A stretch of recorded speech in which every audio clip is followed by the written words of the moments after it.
Hello friends. आशा करते हैं कि आप सभी बढ़िया होंगे और अपनी परीक्षा की तैयारी अच्छे से कर रहे होंगे। विजुअलाइजेशन की इस वीडियो में हम श्री हरिशंकर परसाई जी की रचनाओं की ट्रिक देखेंगे। इमेजिन कीजिए कि आप समुद्र का एक तट है जिस पर एक व्यक्ति आप देख रहे होंगे कि किताबें लिए हुए जा रहा है, जिसकी परछाई जो है ज़मीन पर पड़ रही है। तो परछाई और श्री परसाई जी का जो सरनेम है वो सिमिलर साउंड होते हैं, तो आप इस तरीके से स्टार्ट कर सकते हैं। तो पहले चित्र में आप देखेंगे कि एक व्यक्ति है जो किताब ले जा रहा है और वहीं समुद्र के तट पे एक बाथ टब रखा हुआ है जिसमें दो बच्चे नहा रहे हैं और मस्ती कर रहे हैं। तो तट से हमारी जो पहली किताब है, उनकी जो पहली रचना है तट की खोज, वो आ जाता है। और तब और टब ये दोनों सिमिलर साउंड होते हैं, तो इससे जो दूसरी रचना है तब की बात और थी, ये उनकी दूसरी रचना का नाम आ जाता है। आगे देखेंगे आप, दूसरे चित्र में उनमें से एक बच्चा रोने लगता है और एक उनमें से हंस रहा है। तो हंसते हैं रोते हैं, किताब कनेक्ट हो जाती है। तीसरी इमेज में दोनों बच्चे एक रास्ते से जा रहे होते हैं, उनका नहाना हो गया होता है तो वो एक रास्ते से आगे जाते हैं। अब ये रास्ता कुछ पगडंडियों से मिलता जुलता है, तो अगली किताब पगडंडियों का ज़माना है। जब वो आगे गुजरते हैं तो उन्हें पगडंडियों में काफ़ी सुनसान जगह होती है, वहाँ पे एक भूत दिखता है जिसके पाँव उल्टे हैं। तो अगली किताब जो है भूत के पांव पीछे, ये उनकी अगली रचना का हमें नाम मिल जाता है। तो भूत जब उन्हें दिखाई देता है तो वो भूत से बचने के लिए आगे जाते हैं और आगे उन्हें साधु महात्मा दिखते हैं। उनके पास वो जाते हैं और मदद मांगते हैं उनसे। तो वो साधु उनको एक ताबीज देते हैं। तो इससे अगली किताब जो है सदाचार की ताबीज, वो कनेक्ट हो जाता है। फिर वो आगे जाते हैं तो उन्हें भूख लगती है, तो वो देखते हैं कि पास ही के एक रिजॉर्ट में शादी का कार्यक्रम हो रहा है। तो उन्हें ऐसा लगता है कि हम यहाँ पे जाके खाना खा सकते हैं। उस रिजॉर्ट का जो नाम है वो वैष्णव रिजॉर्ट या रेस्टोरेंट है। तो इससे उनकी अगली किताब वैष्णव की फिसलन का नाम आ जाता है। अब चूंकि शादी हो रही होती है तो लोगों का स्वागत करने के लिए वहाँ एक महिला बैठी होती हैं। उन महिला का भी रिसेंटली एक्सीडेंट हुआ था जिसमें उनके पैर में चोट आई है। उनका नाम श्रद्धा है, आप इमेजिन कीजिए। तो इससे उनकी अगली किताब श्रद्धा का विकलांग दौर, ये किताब कनेक्ट हो जाती है। अब दोनों बच्चे खाना खाते हैं और बाहर निकलते हैं, लेकिन उन्हें खाना पसंद नहीं आता। तो वो कहते हैं कि नहीं यार, खाना पसंद नहीं आया, हमें किसी ना किसी को ये बताना चाहिए।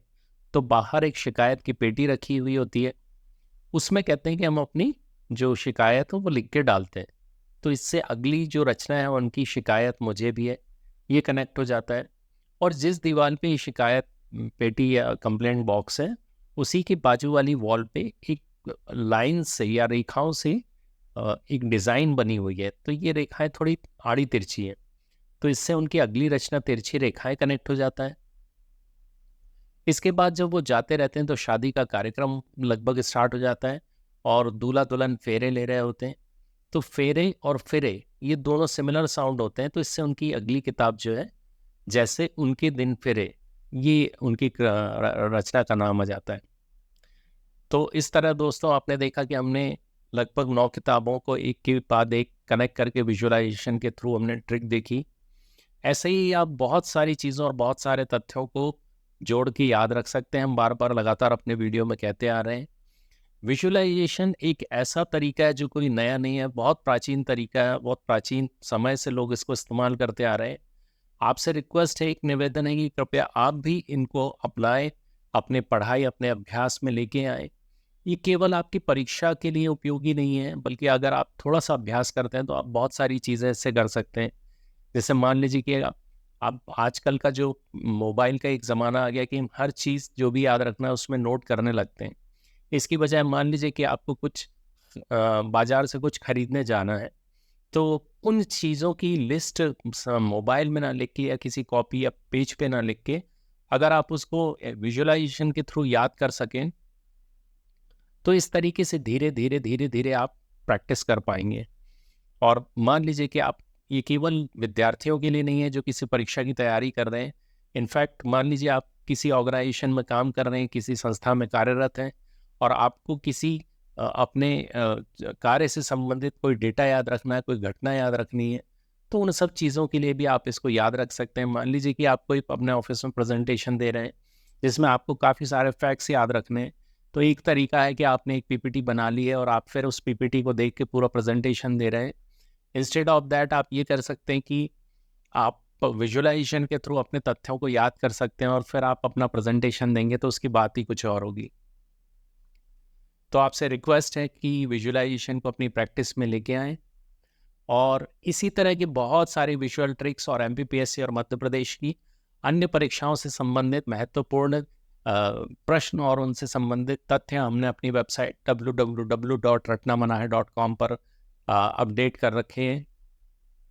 आपसे निवेदन है कि कृपया आप उस वेबसाइट पे जाएं, जहां पे न केवल एमपीपीएससी से और या मध्य प्रदेश की अन्य परीक्षाओं से संबंधित प्रश्न हैं, बल्कि प्रैक्टिस प्रश्न जो लगभग 1500 की संख्या में, उनके अलावा एमपीपीएससी की प्रीवियस ईयर के पेपर और कुछ प्रैक्टिस पेपर्स भी हैं जिनको आप प्रैक्टिस करके अपनी तैयारी का आकलन कर सकते हैं। तो आपसे निवेदन है कि कृपया एक बार ज़रूर आप हमारी वेबसाइट पर विजिट करें और अपनी तैयारी का आकलन करें। Thanks a lot for watching this video. Have a good day.